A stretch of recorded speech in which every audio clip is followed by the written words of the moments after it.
Great. Want to go ahead and begin to take a look at our gospel passage today. And as we begin to take a look at our gospel passage today, I want to remind you that we've been talking for several weeks about discipleship. And we have another passage here where Jesus is gathering his disciples and calling them to follow. And so what I want to do is kind of walk through this. Jesus is standing by the lake of Gennesaret. He's hanging out. There are two boats on the lake side, and the fishermen are done. They're finished from the day's work. They have had it. It's all over with, and they're cleaning up their equipment. And as they're cleaning up their equipment, Jesus gets in the boat because there's so much going on that he gets out on the shore, and he begins to teach and preach and tell them things that are going on in and around his ministry, and tells the guys, I don't think you're finished fishing. I need you to go out and let your nets out and let them out, and let's go fishing again. And I'm sure the guys are going, look, you're a carpenter. We're a fisherman. We've been out all night. We kind of get this. But, hey, we'll give it a shot. So they were obedient. They did what Jesus called them to do. And as they went out, they probably were a little reluctant about it. And Simon and they saw was a miraculous sign of fish that they caught. And as they caught all these fish, then Jesus said to them, do not be afraid, but from now on you will be catching men. You will be fishing for people. And immediately they left their nets. And so they leave their nets and they follow him. And so you can see in this passage there are primarily three different times that the disciples are going to respond to Jesus and do what Jesus has called them to do. Three different times. One is he asked them to put out a little further from the land, and they did it. And then they put out into the deep, and they were going to go fishing a little further. That's the second one. And the third is they left everything and followed him. So what I want to do is ask you a couple of questions. I want to ask you, who are you following?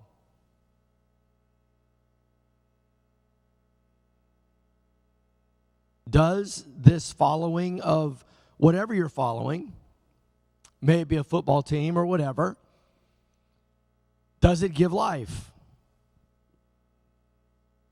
Does what you're following care for you? Is whatever you're following beyond you, stretching you and bringing you to a new place of clarity and power? Because the reality is we're all selling our souls to something. We're all selling our souls to something.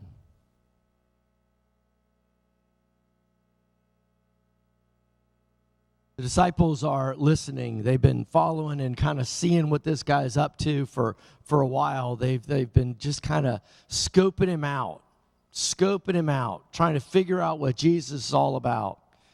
And at this point, they're going to respond. And I want to ask you, when was the first time, the very first time, that Jesus called you and you responded? That Jesus moved you from one place to another and you responded?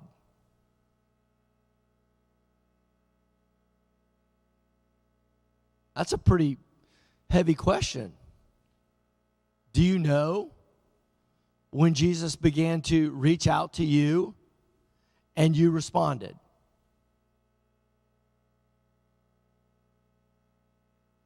Because when that happened, you've moved from an observer to a disciple. I think the first time that happened is when I was asked, quite honestly, to be an acolyte. And I thought, well, sure, I'll do that. And I moved from the bench, the pew, from observation to participation.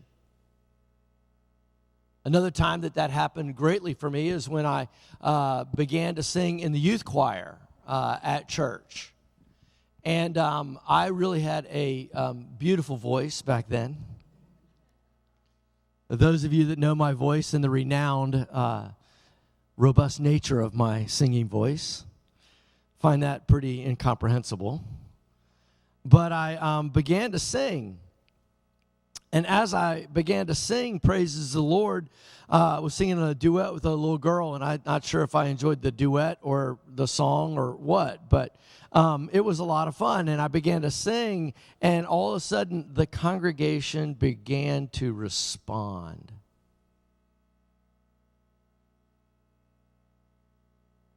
I moved into a place of discipleship.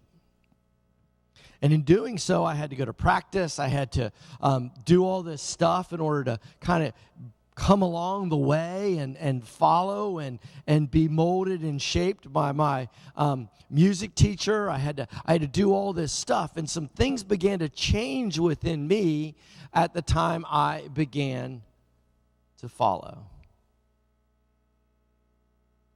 At that point, I had to give up certain rights that I thought were important. I had the right to go and hang out after school and do absolutely nothing. We didn't have games back then that you played on video. We just went to the woods and hung out. But I gave the right to do that, and I had a new sense of responsibility to do something else. Are you tracking with me? Because when you begin to move from an observer to a follower, you give up certain rights and you take on certain responsibilities in that following. So what was your first step in following? Can you track back that far? Or maybe it was last week. I don't know. Because the reality is, if you haven't, you're still an observer.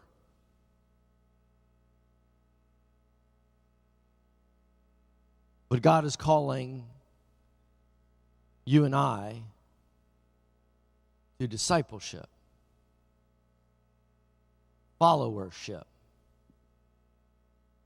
to subordination. Do you know what that means? To fall underneath something else, to become subordinated to the King of Kings and the Lord of Lords. And in doing that, we no longer have certain rights. I just can't do whatever I want. I have responsibilities to do what He wants. I give up the right to be an idiot and be mean and abusive and unkind. I give up the right to do whatever I want and sin and do whatever else.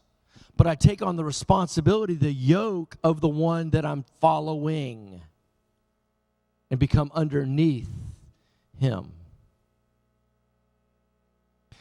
See, these guys, as they were first in the boat, they were seekers. They were showing up. They were watching. They were observers. They are in the first chair. They're sitting in the boat.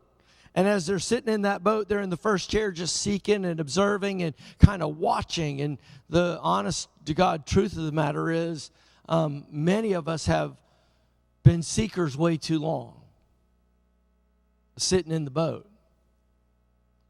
The reality is when God calls, we move from a seeker to a follower, a seeker to a believer. And a believer, something begins to happen, not just in the head, but in the heart and the feet. And when that begins to happen, we respond to that quote that is given, "Won't you follow me?" And we say, "Yes, I will follow you, and I will have a sense of obedience to the one that I'm following." Now, I need to tell you, in my life, I had a lot of problems with this. and you might have as well. I was called to a life of purity, honesty, and all kinds of stuff, and I failed miserably over and over and over in my life. Because what I think was going on in my life is, the truth of the matter is, I had a love problem. And you might find yourself in that same situation. That it's hard to follow something else when you're in love with something other that you're following. I was more in love with what I wanted to do in my own life, how I wanted to act, how I wanted, rather than the love relationship with the one that I was to follow. So when there's an obedience problem, there's probably a love problem. So in order to follow the one that is calling you out to the deeper water for fishing, out to the deeper water of understanding who the power of God is, there's a love relationship that has to be transferred from here to there. Have you been able to make that love transfer? And I still struggle with that in my life. What about you guys? I still struggle with that. I want to take care of me. I want to take care of me. I want to take care of me and my needs. And then all of a sudden I realized, no. I no longer have that right. I have a new responsibility to take care of others and love them and care for them, disciple them, raise them up, because I have moved from a seeker or a watcher to a believer and a follower.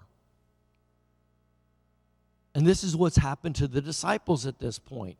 They gave up their right to sit in the boat and took on the responsibility to follow him and to have that love relationship with him, to walk alongside of Jesus, to line up right behind him and all that he stands for, to line up right behind him and then not sway to the right or the left of whatever way they wanted to go, but to stand right behind him and to follow him.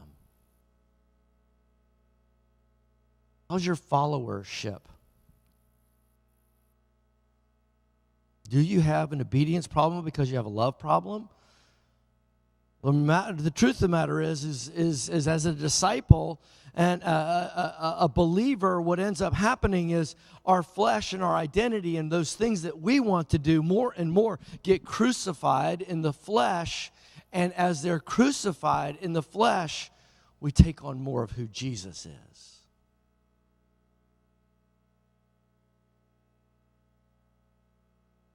As we take on more of who Jesus is, we begin to look more like the one that we're following.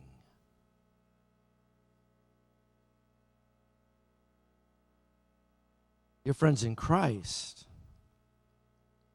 when was it that Jesus called you from a seeker or a watcher to a follower and a disciple? In that process, dear friends in Christ, it's an intentional movement, a very intentional movement from hanging back to jumping in. And the way that we jump in around here at Church of the Resurrection is we get involved not just in ministries, because that's a task. We get involved in core groups. We get involved in discipleship process. Because in that process, we begin to line up ourselves behind the one that we're following and learn Jesus' character. And as we learn Jesus' character, what ends up happening is we begin to look like him, because we've given up the right to look like ourselves and taken on the responsibility to look like the one that we're following. So, dear friends in Christ, when was the first time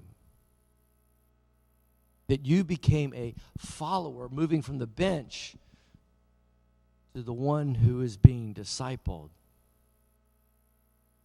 Are you in process or have you stalled out? I can tell you that in my life there's been many, many seasons that I have absolutely stalled out. What about you guys? I have stalled out, man. And sometimes I put the brake on. And I might have pulled the brake on and tried to slide the car around because I just didn't want to do it. Because I had a love problem. I loved me more than the one I wanted to follow.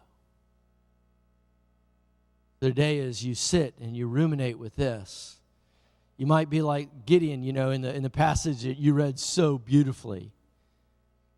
Gideon was from this little teeny baby tribe of Manasseh that's just not supposed to be able to do anything. And you might think to yourself, I'm just me. I'm just a little old me. I can't do anything for thee.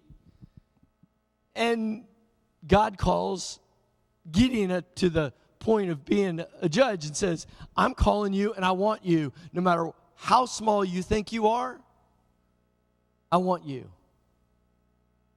Because I want you to follow me and get out of you and become more like me. So, dear friends in Christ, you may think you're little teeny, insignificant, or whatever. You may think yourself too important, of course, to follow. But Jesus uses all types and shapes. Can we be as obedient as those disciples in one little passage and respond to Jesus 3 different times and say, yeah, I'll follow you. I will be obedient to you. I will do as you call. I will look like you. Will you? Will I? We'll look a lot better in the end when we look like him than we do now.